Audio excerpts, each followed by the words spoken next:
Hey everyone, welcome back to Here in Apologetics. Super pumped to join us today. To have Dr. Ryan Mullins, we're going to be talking about time and God and all these like big scary questions. And I'm glad we have Ryan on who can like shed some light on this. So Ryan, thank you. How are you? I'm doing all right. Doing good.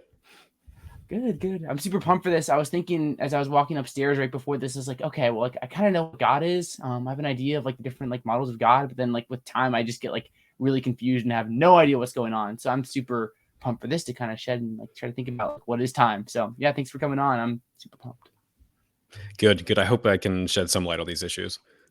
Yeah, definitely. So anything you want to say, Ryan, before we dive into it with regards to like who you are and what you got to do and like why should anyone listen to like what Ryan Mullins has to say with regards to like God and the nature of time? Yeah, so I am currently a senior research fellow at the Collegium for Advanced Studies at the University of Helsinki. And then soon I will be starting as a visiting professor in philosophy at two different universities, at the University of Lucerne in Switzerland and then Palm Beach Atlantic in Florida. My expertise is mainly on philosophical theology and philosophy of time. So I've published one book called The End of the Timeless God with Oxford University Press on this topic, and I'm currently writing a follow-up, which is tentatively titled From Divine Time Maker to Divine Watchmaker.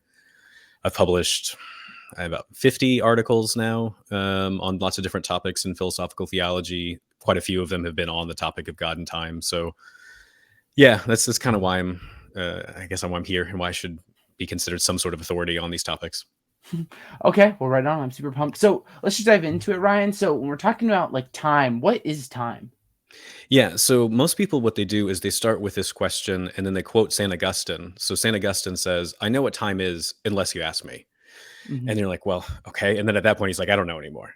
And then they just kind of move on from there. And I have found this infinitely frustrating because Hmm. I want to know what time is if I'm going to talk about God's relationship to time. I can't just quote Augustine and move on. So there are two broad views that you see across the philosophical traditions in the East and the West. So like across the globe. And these can be called the relational theory of time and the absolute theory of time. And so the relational theory is usually the one that is more popular. And it says that time isn't really a thing at all. It's just a relationship between events. Hmm. So there are events can be ordered in like before and after, earlier and later, or simultaneous. And time is just that relationship. That's it. So it's nothing. It's not a thing that exists. It's just a relationship between events.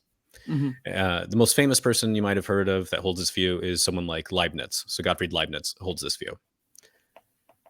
Now, the absolute theory, you see this in a lot of different thinkers, but just to stick with the Leibniz case, he debated someone named Samuel Clarke. And Samuel Clarke was a friend of Isaac Newton. And so Samuel Clarke was defending Isaac Newton's view, which is this absolute theory of time. And so when you look at this absolute theory across like all these different thinkers in Western and Eastern thought, the idea is that time is actually the substance. It actually is a thing. It's this eternal substance, and it's responsible for different things. So time has different roles that it plays. And so the main ones that I usually identify are that time is the thing that makes change possible. Hmm. It's the source of moments, and I'll explain that what a moment is in a second. And then it's the thing that orders a series of moments into some sort of like successive timeline. So let me say what a moment is, because it's very common for people who affirm the absolute theory to distinguish between time and moments of time. So a moment of time is the way things are, but could be subsequently otherwise. So right now, Hmm. there's a particular way things are. They could be different. They could be subsequently otherwise at the next moment. And so time is the thing that orders these moments into a successive series that we can call a timeline. I don't know. Did you have any follow up on that? I don't know if that was sufficiently clear. Yeah, no, I mean, I was just kind of like writing down as you were going, but we have like Mm-hmm. relational theory where time is like the idea, it's like the relationship between like the events. And then Mm-hmm. you have the absolute theory where it's like this actual like concrete thing. So I guess just like what I'm thinking is like, do you have a view maybe that like you lean towards, or do you think it's not really relevant to like your studies? Like, what do you think with regards to like what is time? Yeah, so I'm leaning towards the absolute theory because I don't find the relational theory fully satisfactory. Because a lot of times when you look at these debates over the relational theory, they'll tell you that time is just this relationship between events. And you're like, okay, cool, tell me what an event is. And they'll say Hmm. an event is a substance having a property at a time. And you're like, well, hang on. You're supposed to tell me like where time comes from, and it comes from just the relationship between events. And then when you give the definition of event, time's already baked in. And you're like, it's not supposed to be baked in because it's supposed to be more fundamental than time. Because when you're doing this relational theory, what you're trying to do is you're trying to reduce time to non-temporal things.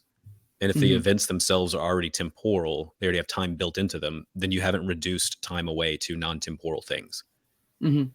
So it Okay, gets weird. Yeah. Yeah, so I was thinking like, so we've like, if we're trying to measure like what time is from relational theory, and we have like one event and another event, we're gonna ask like, well, time is just like that relationship. Then you can kind of think about like, well, what is that relationship? And like, you're gonna have a problem with like trying to explain like what exactly is going on there, because you're gonna have to have some sort of like deeper, like almost like a concrete thing is kind of what you'd have to say. Like that is what's going on here. It can't just be like just relationships. That's what some people want to say. Some others will just go, well, these temporal notions of before and after and like right now, maybe those are just primitive notions. And so there's nothing further to analyze.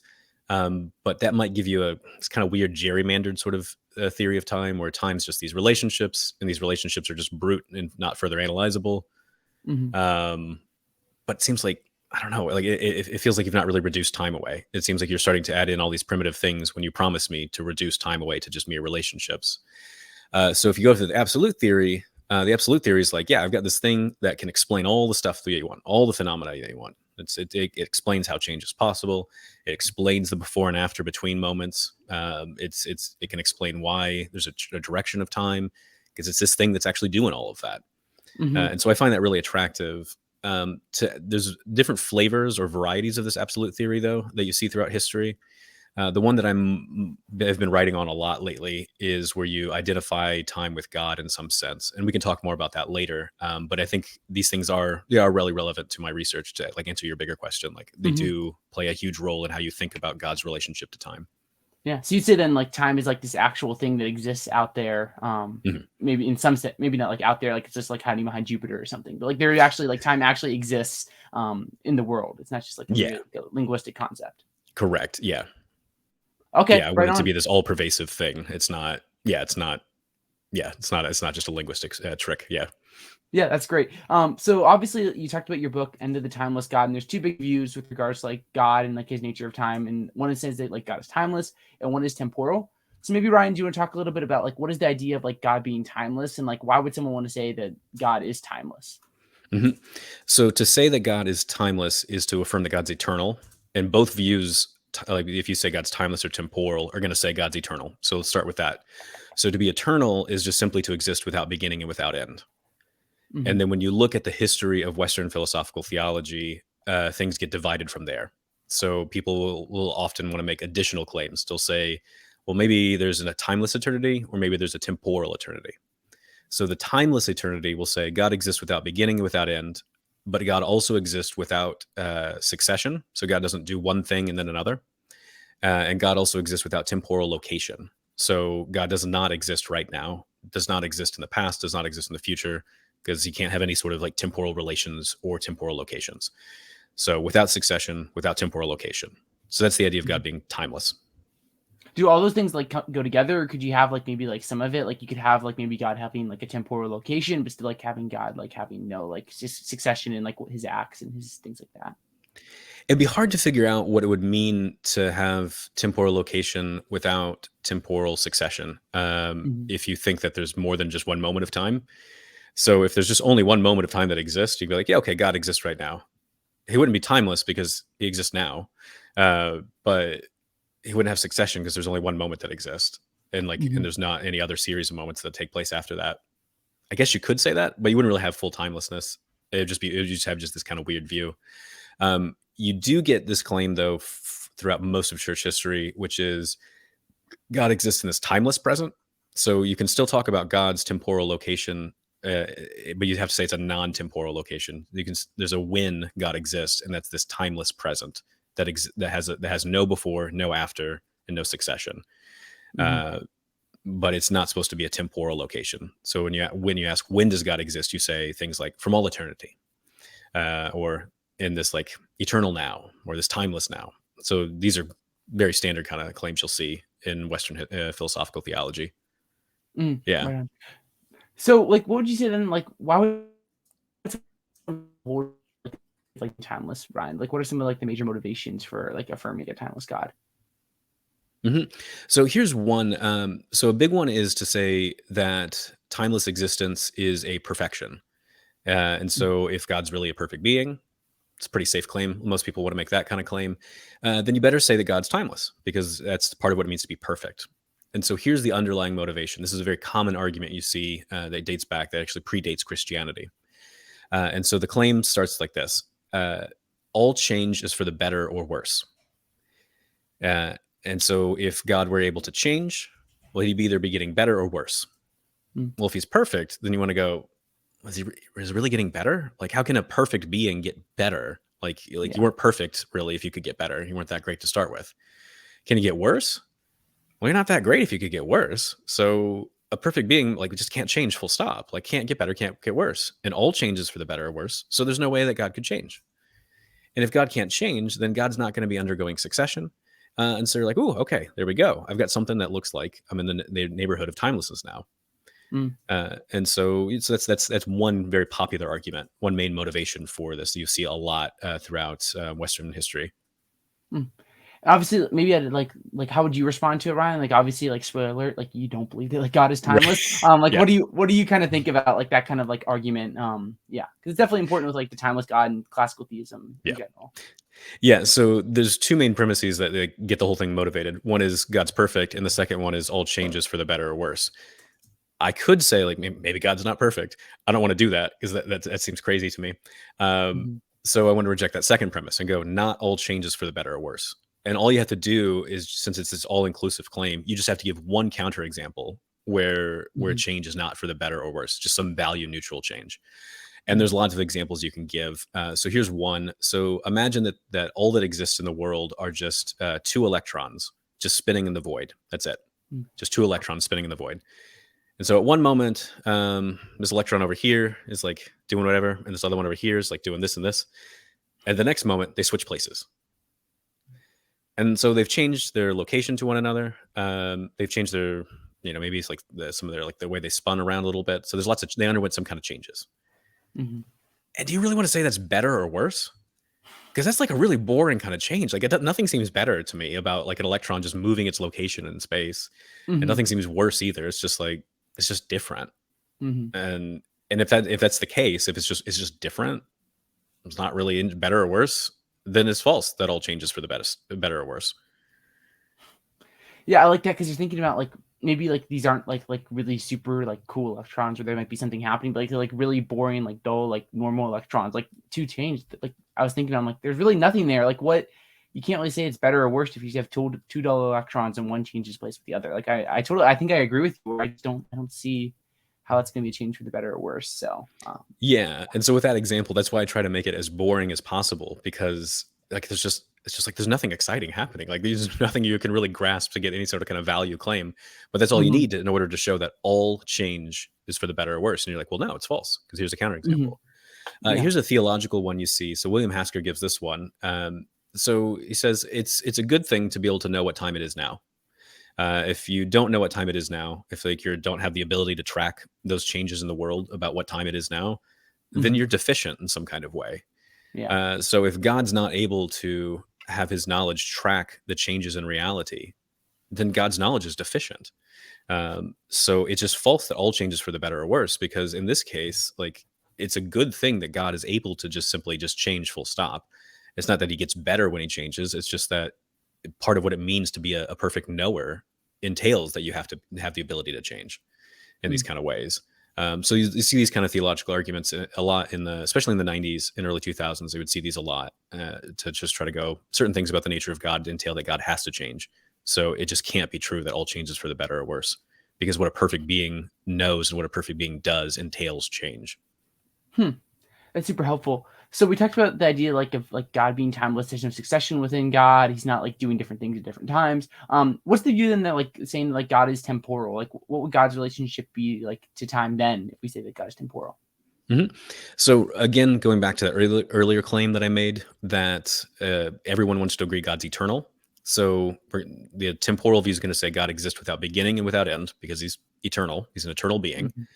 But they're going to say God can exist with succession. God can do one thing and then another, and God can have temporal location.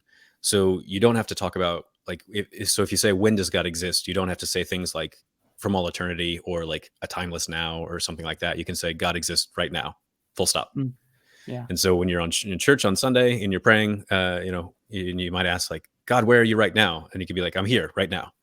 Whereas if Hmm. God's timeless, you can't say I exist right now. Like, so the temporal Yeah. view is like, yeah, God exists right now. There we go. And he used to exist. He was exist in the past. He will exist in the future.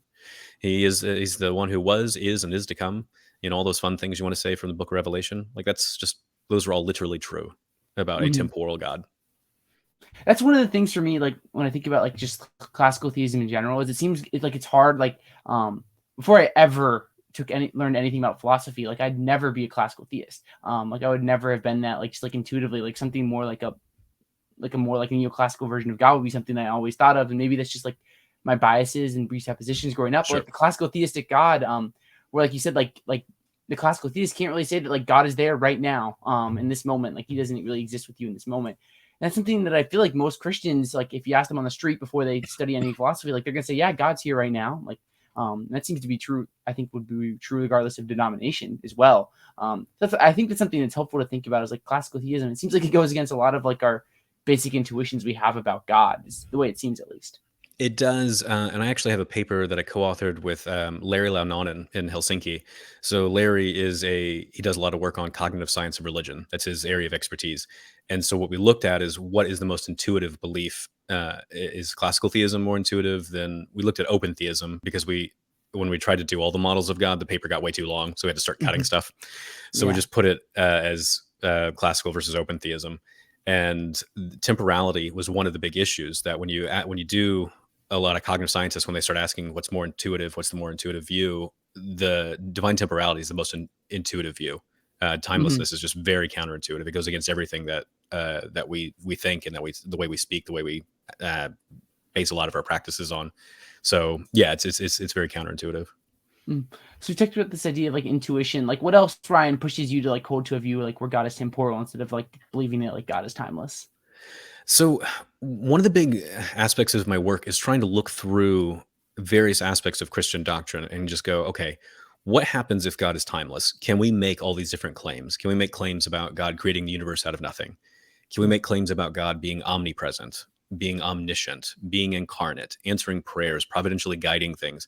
And so, when you start looking at all of these doctrines, you kind of start lining them up and then look at how do they fit with timelessness. In each one of these cases, I want to go, you don't get timelessness. So you're going to have some conflict somewhere within Christian thought. So if you look at the entirety of Christian belief, it's really difficult, I think, to put timelessness in there, even though Mm. historically that has been the dominant view. But I can pinpoint in most cases where you see a conflict arise, and where historically theologians notice problems and try to solve them, but I just don't think they successfully solve them because I think it is so counterintuitive and it goes against just everything you want to say. Hmm. Maybe do you want to talk about like an example then? Maybe like the incarnation or like God creating the universe out of nothing. Where do you think there's an example of like a Christian doctrine that you want to hold to as like Christians that kind of conflicts with the idea of divine timelessness? So remember, again, without succession and without temporal location. That's what it means to be timeless. And so a very easy case is to look at the creeds. And so the creeds want to say there's this before where God the Son was not incarnate, and then Hmm. God the Son became incarnate. And Yeah. became, it's right there in the creed. And became, that's a very temporal notion. Hmm. He's not related to any sort of human nature at all. And then around 3-4 BC, he becomes related to a human nature in such a way that he is born, he lives, he dies.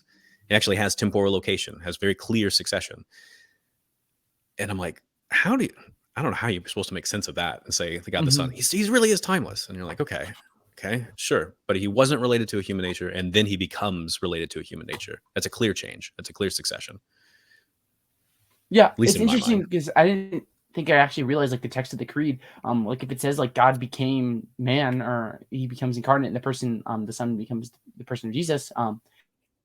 Well, it seems like that's going to go in like direct conflict with the idea that like God can't become anything under classical theism. Like he's not going from one thing to the next. So it seems like yeah, like there's just a straightforward contradiction. So is there like how would they? Because obviously there's classical theists and they try to get around it. How would Mm. they respond to something like that? So the main move they try to make with the incarnation is to say the divine nature doesn't change. only the human nature undergoes change. Mhm. But you still have the case that the divine person, the Son, is supposed to have the properties from both of these natures. And the mystery is in trying to figure out how that works.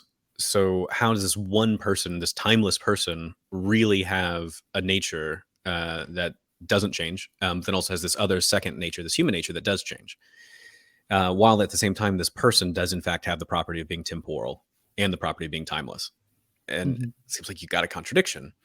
The way it gets developed is it looks like this. So they'll say there are when you look at Jesus Christ is composed. They use composed in this really loose kind of way. They don't really mean strict composition, um, but they'll say he's composed of God the Son. So you got one mind, God the Son, with his own will, and then you've got this human nature, which is a rational soul that does have its own unique will, its own unique first person perspective, and a unique will, and then you have a human body.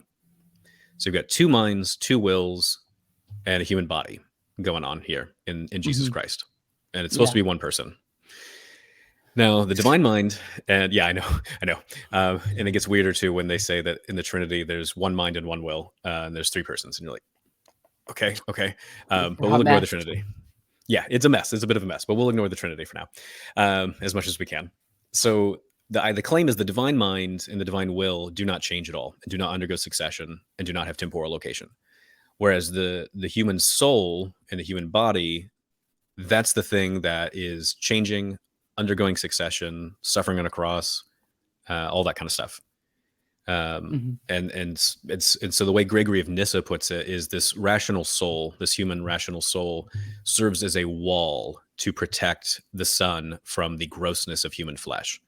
So it's somehow the soul is supposed to protect the divine nature and the Son from like suffering in the ways that would entail that he's passible and he's mutable and he's temporal. Mhm. It's tricky for me. Like I was just thinking about like, all right, so if we're gonna say like the Son doesn't change at all, well then how's like what's so special about Jesus? Because we think about like how do we get like a divine like Son that's totally impassible? Sorry, we're getting a lot more than time here, but Mhm. just like I was That's thinking right. about it, I was just like, how on earth are you gonna get like a being like Jesus that you read in the New Testament from just like a totally like timeless, impassible God? It seems like if he doesn't change at all, like how are we gonna get to this point where we have like a divine Jesus who's gonna like die for our sins and things like that? And I don't know. It's one of the things I struggle with when I think about like classical theism and such. I don't know how to make sense of it anymore, but I'll do the best I can here at the moment. And the main claim is they'll say like all those claims about in the New Testament they're true, because Jesus really does have this fully human nature that does live, that does grow, that does die, that does suffer, that is raised again, and that's all true in virtue of the human nature. So the Hmm. Son really does have those experiences just in virtue of the human nature. So that's the main claim with it, that you'll see within the classical tradition. Hmm. I just don't know how you can really say there's one person when you have two different minds, each with their own first person perspectives that undergo radically different experiences. That one is in a state of pure, undisturbed bliss and no succession whatsoever and no temporal location, whereas the other mind is undergoing pain, suffering, temptations, succession, temporal location, and go, that's supposed to be one person. I don't see how I can Hmm. make that one person. And that's so I just refuse to acknowledge that could be one person because you have two Hmm. different first person perspectives with radically different beliefs, radically different experiences. Yeah, it's really tricky. Maybe Yeah, it's a little bit beyond like what we're doing today, but I think that's sure. something like helpful to think about. Is like, well, Mhm. because with classical theism and like timelessness, like a lot of these things are going to go together, Yeah, which is something that I've learned. Like with like timelessness and impassibility and immutability and simplicity, like these things are going to all fold together. So yeah, I think that's helpful. So thanks for that, yeah. Ryan. So then maybe like the next part of like what we're talking about, as we talked about like God being timeless and God being temporal, but like with time and the nature of time, like there's two like big theories. There's the A theory and B theory of time. So when we're thinking about like God and the nature of time, maybe first like flesh out what are these theories, and then we could talk about like is it relevant in thinking about like God and like how he's going to be related to time. Yeah, so the A theory and B theory, so these go back to this guy named McTaggart in the early 1900s, and he was trying to talk about different series of times, like different ways you order a series of moments. And so the A series is a way of ordering moments in terms of past, present, and future. And that eventually becomes the A theory, which is to say, when we're trying to give the story of the world, when I try to describe all of temporal reality, you need to be able to talk about events having properties of having existed in the past, existing right now, or what will be the case in the future.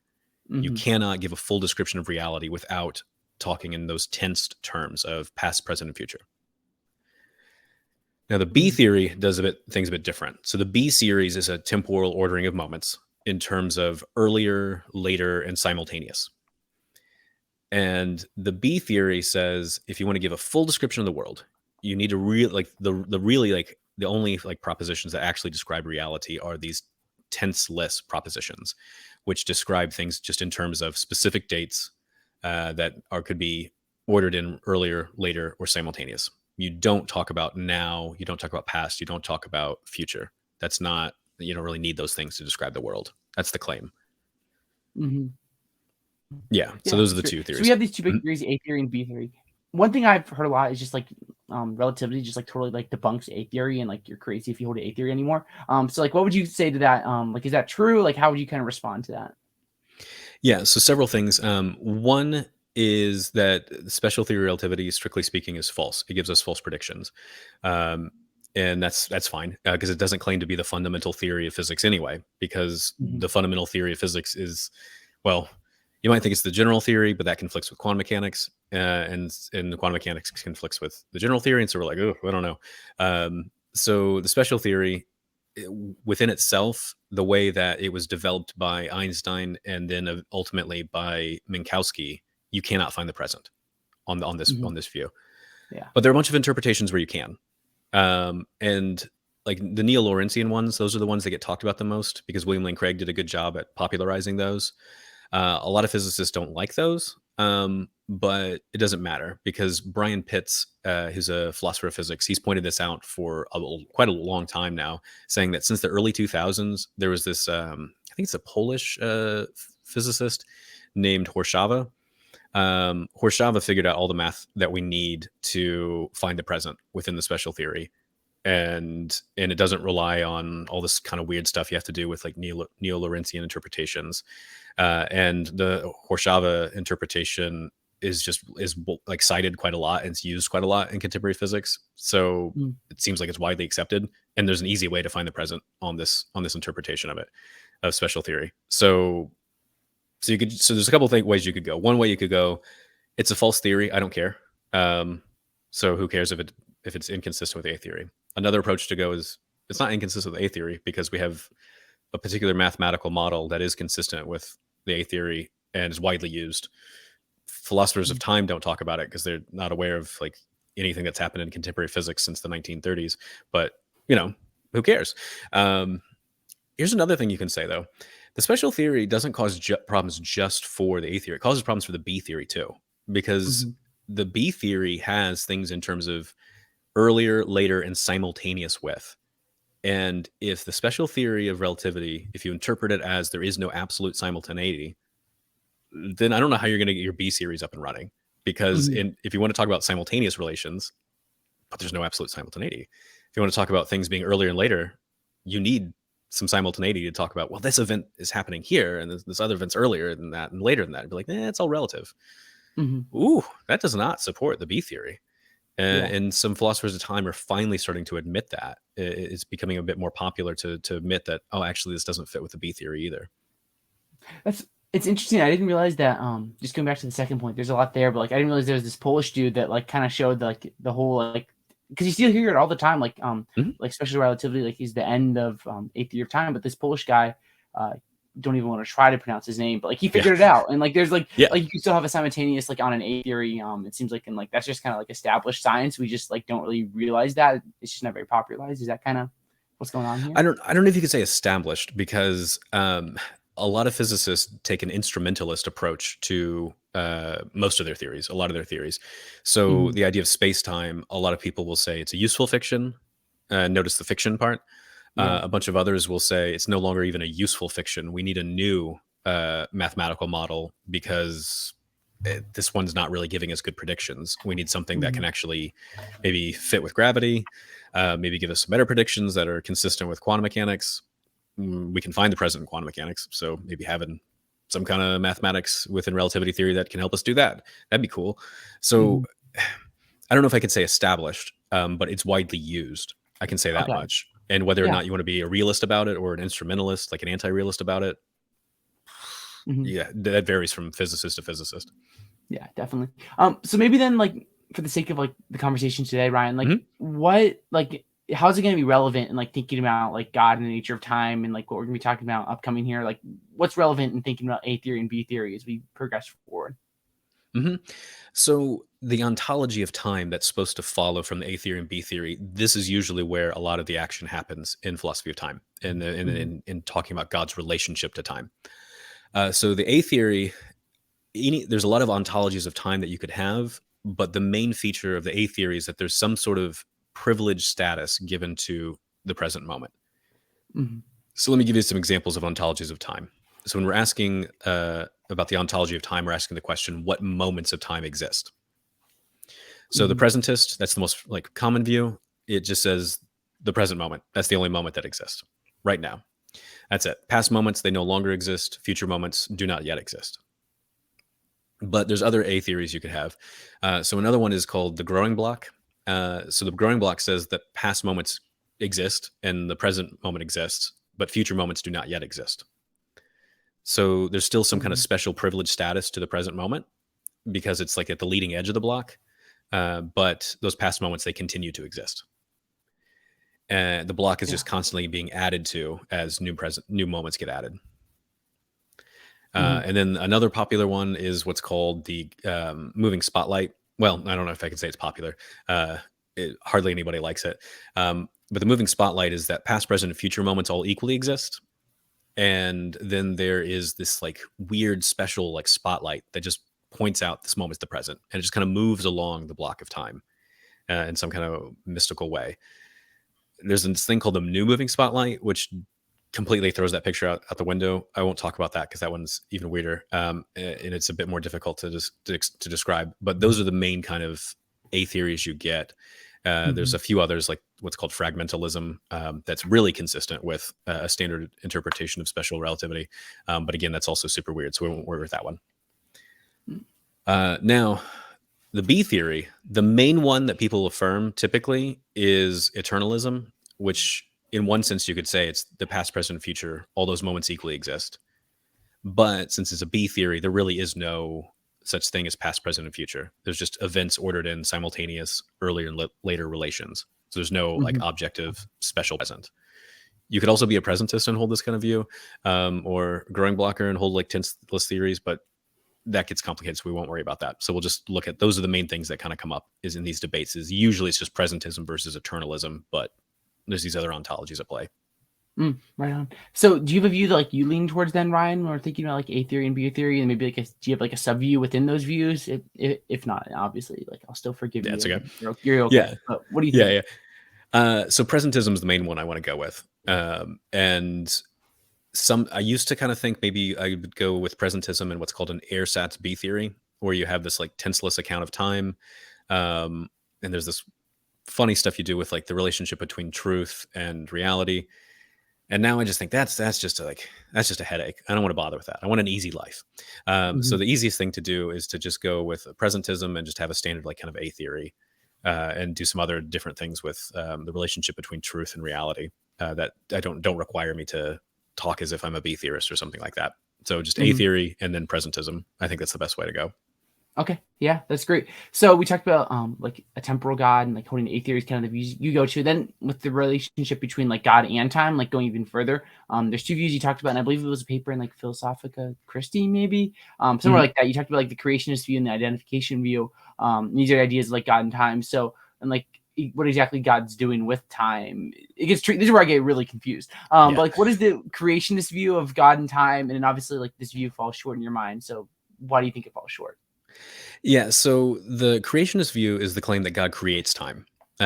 So in this way, you would say God is a time maker. He is the maker of time. And you see this in a lot of different people. You see this in St. Augustine. You see this in Al-Ghazali, Moses Maimonides. So a lot of different people throughout Western history will make this kind of claim that God creates time. And then William Lane Craig seems to affirm this view as well. So here's a contemporary person who seems to affirm this view.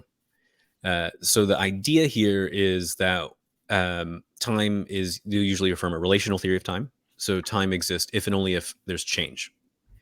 And if God's going to create time, what he needs to create things that can undergo change and then establish these earlier and later or before and after relationships. So Augustine is a great example of this. So he'll say God creates time with the universe.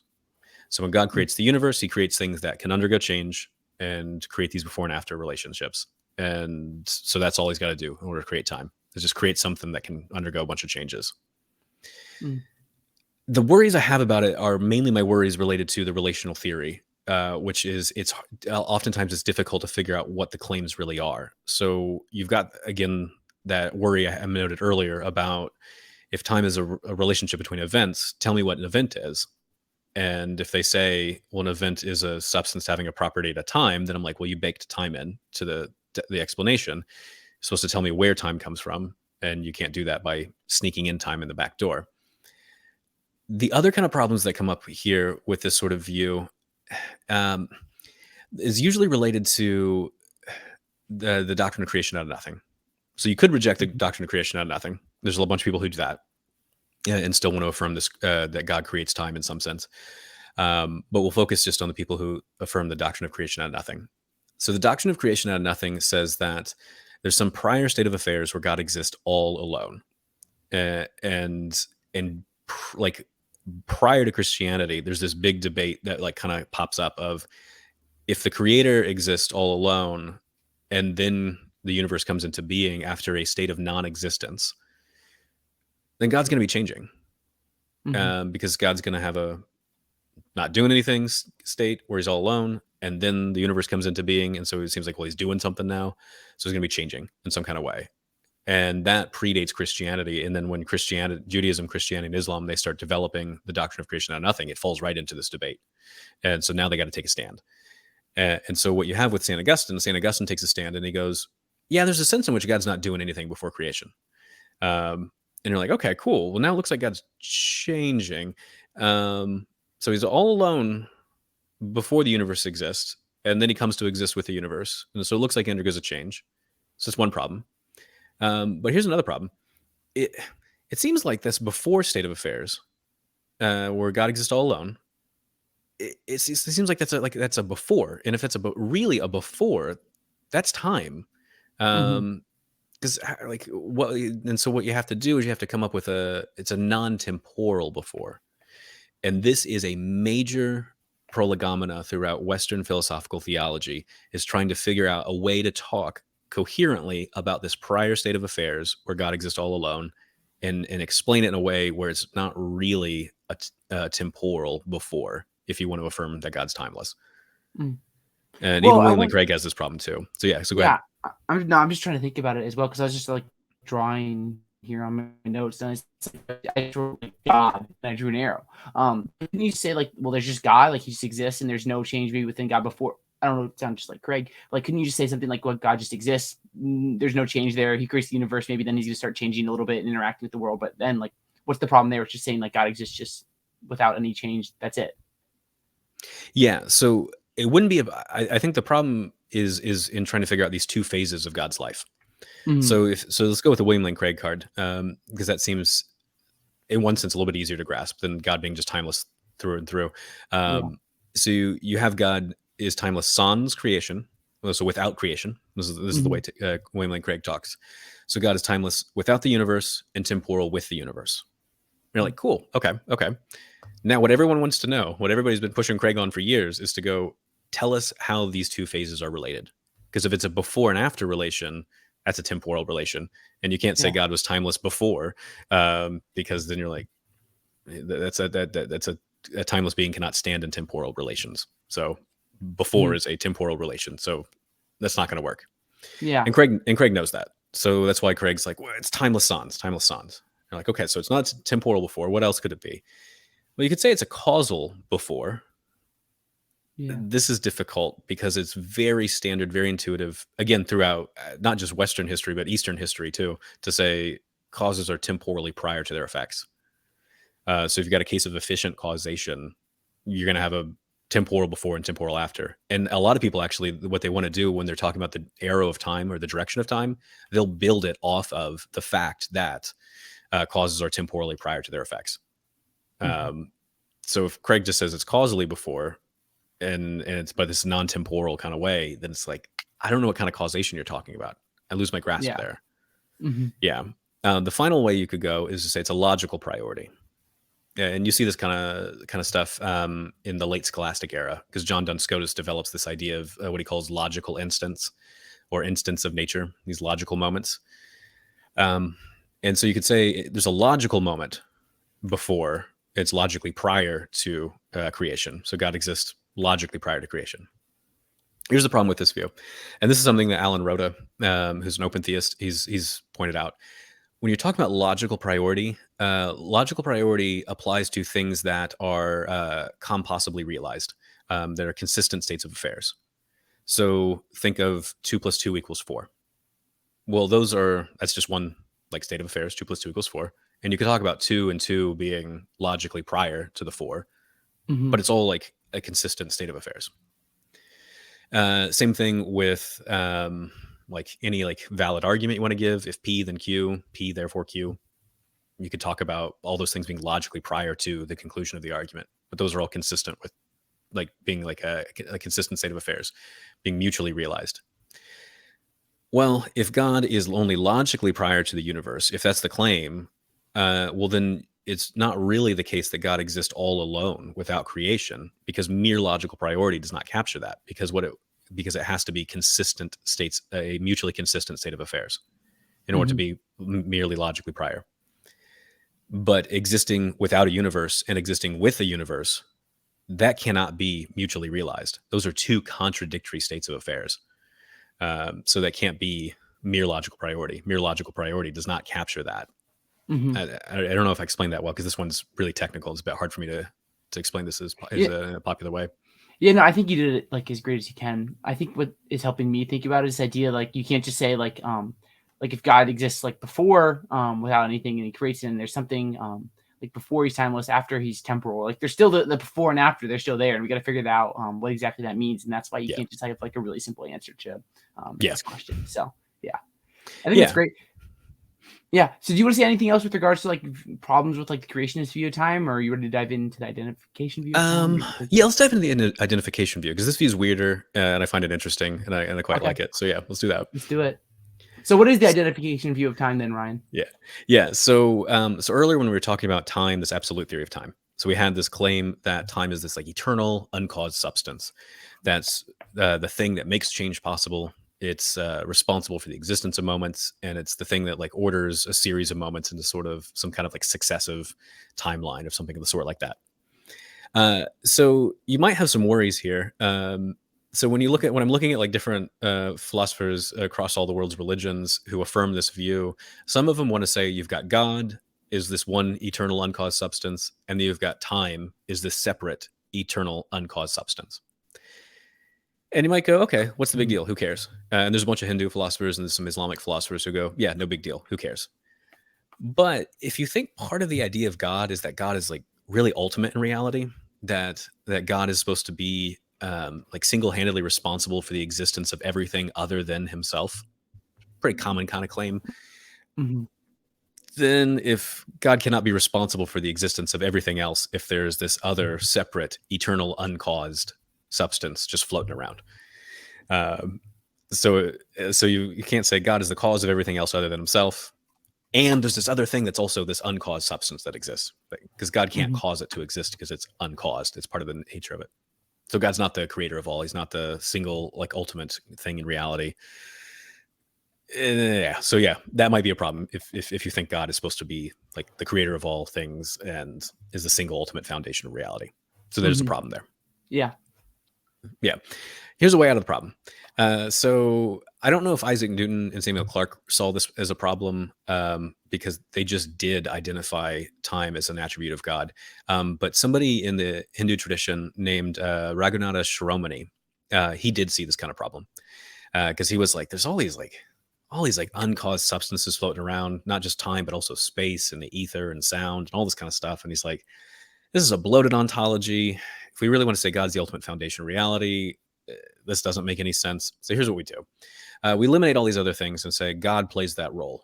So God is the eternal uncaused substance that is the thing that makes change possible. He's the source of moments, and he's the thing that orders the series of moments into a successive timeline. So God is time. We identify time with God in some sense. That's the big claim. And there's different people with different models of God that do this. I've found some classical theists who do this. I've found neoclassical theists and some panentheists who do this. I don't know of any open theist who's done this, but I've had some open theists message me and say they really like this view after I published on it. So we'll have to see how that goes, though, in those kind of terms. But that's the big idea, at least for what the identification view is saying, and some motivations for the view, at least. So think about like I was going on a run this morning and I was jogging and I was measuring my time and complaining about my mile time. Like this sucks. I'm out of shape. But in some sense, like that time that I'm measuring between like when I first started running to like I finished that first mile, and like in some sense I'm like measuring like God. Like what exactly is going on here with like that measurement? Like is that God? Like what's going on here? I'm trying to understand that. Yes. So this is a really good question. So you're not measuring God. What you're doing is you're measuring the moments of time. Because I think the conditions you need in order to develop a clock and the things that you're measuring events that exist throughout a series of successive moments. So on the absolute theory of time, there's a distinction between time and moments of time. So what you're talking about is the moments of time, like the timeline itself, the series of moments. And so you need a series of moments so you can talk about before and after, and a series of moments so you can like say like this event of me running that starts at this moment and it ends at this other moment, and all the moments in between. Now you can start establishing these measurement systems to it. So your measurements are of the timeline, the series of moments. It's not of like time itself exactly. Okay, so it's measuring some moments within this like absolute like timeline that like is in some sense like an attribute of God. How's this connected to God? Yeah. So what God is doing is God is establishing the series of moments and then keeping things in existence, sustaining things in existence that bring about the next moment and the next moment and the next moment. So that's what time is supposed to be doing. And if you want to identify time with God, they say God's doing all that stuff. And so the measurement systems, they apply to the timeline, but you can also say they apply to God in this sense. The universe is about 13.5 billion years old. So how long has God existed with the universe? 13.5 billion years. So on this view, God is not creating time, but God is creating a clock. So when God creates a universe, he is creating the conditions by which you can now start measuring things, because he's creating a series of moments. He's also creating things that can undergo a constant tick, which is what you need in order to establish a clock. Some kind of uniform laws of nature. So you can have like some fixed points by which you can, and some fixed things that are constantly changing in the right kind of way to establish and develop a clock. So you could say God exists for such and such amount of time with the universe. And so in that sense, the measurements apply to God, but it's not like you're measuring God himself. You're measuring like the life of God since creating the universe. You could say those kind of things. Yeah. Yeah, I'm thinking of this because I'm just trying to like flesh this all out and thinking about like just like way back to the beginning where we talked about like the relational view and like the absolute view of time. So like these relations like that isn't like that's not just I just forgot how to speak English for a second. Sorry. But these moments, like the relations, that's not time. But those relationships help you to like understand like what time is. Is that kind of like the view here? It helps you to understand like this absolute like time block. There's in some sense like part of God. Yeah. So on this view, it's these relationships. Time is establishing those relationships. Like that's part of the role of time, is to establish these relationships of before and after, and to establish like what exists at the present. And so this is something you see developed in more detail in some different Indian philosophers within the Hindu traditions. Is that's what time is doing, is establishing those relationships. So those relationships are important temporal notions, and time is responsible for all of those temporal notions. Yeah. Okay. Yeah. Did I cut you off? Anything else? No. That was all I was going to say on that point. Yeah, that's great. So anything else you want to say, Ryan, with regards to like why should someone like want to hold to like an identification view of time? Yeah. Uh, so I guess if you're dissatisfied with some of the different problems that come up with the creation view, and we only talked about a few of them, there's a lot more you could discuss. Then I think the absolute theory becomes more attractive. Um, the problem for a lot of people that I've noticed though is they push back and go, "This sounds crazy. It sounds weird." And so some of the work I've been doing on this book manuscript I'm writing is to really lay out the history of this idea and go, "There's actually a much larger history here that we just have ignored." And so Mhm. seeing that it's a view that a lot of people have actually affirmed, that I think makes the view not more attractive exactly, but it kind of makes it feel less crazy to go, "Okay, a bunch of people did think this." Yeah. Um, and if you really do think that there's something, if you can never imagine time not existing, like that, this view is going to feel a bit more attractive. And then you don't have to say things like there's this timeless state of affairs before the universe, but yeah, but how do I talk about it? You're like, no, there's just been time. There's always been Mhm. time. Time's just this fundamental feature of reality. It couldn't be any other way. If you think that's intuitive, then this identification view, or at least the absolute theory, is going to be more attractive to you. Mhm. Yeah, that's great. Anything else you want to say, Ryan, with regards to like God and time and anything that we talk about as we start to wrap up here? Because there's been a lot of great stuff, and I really enjoyed this. Anything else you want to bring up here? Yeah, for me, when I first started on this journey of trying to understand God and time, it was just something I just needed to know. I just needed to know what God's relationship to time was. And I didn't realize how connected it is to just the overwhelming majority of systematic theology. Because when Hmm. you really are looking at systematic theology as a whole, it is the story of this triune being who predates, or in some sense pre-exists, the existence of this temporal universe. And God establishes a temporal universe and then interacts with it, providentially governs things over a course of a series of moments. And then at some point in the fullness of time becomes human. This is a deeply temporal story. And I'm like, how do I understand this story if it really is a timeless being? And I think that makes it so needlessly complicated, and possibly just downright incoherent.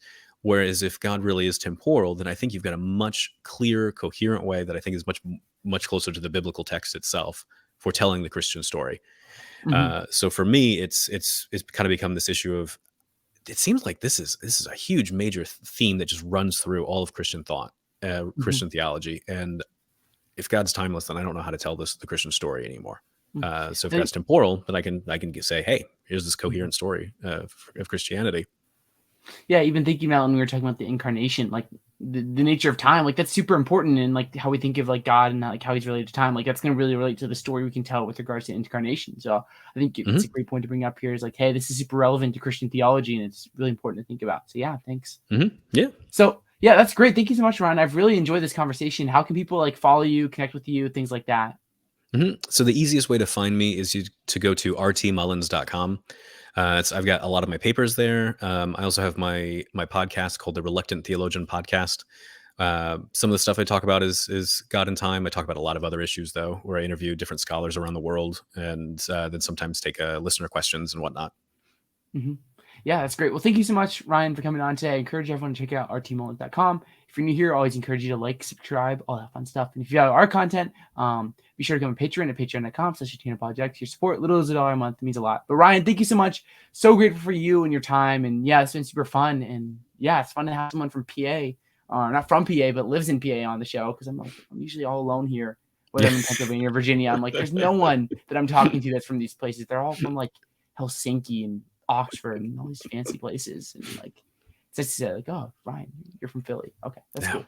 There we So go. Yeah. thank you. Appreciate Yeah. that. So No yeah, problem. awesome. Well, thank you everyone for tuning in. Have a good one and God bless.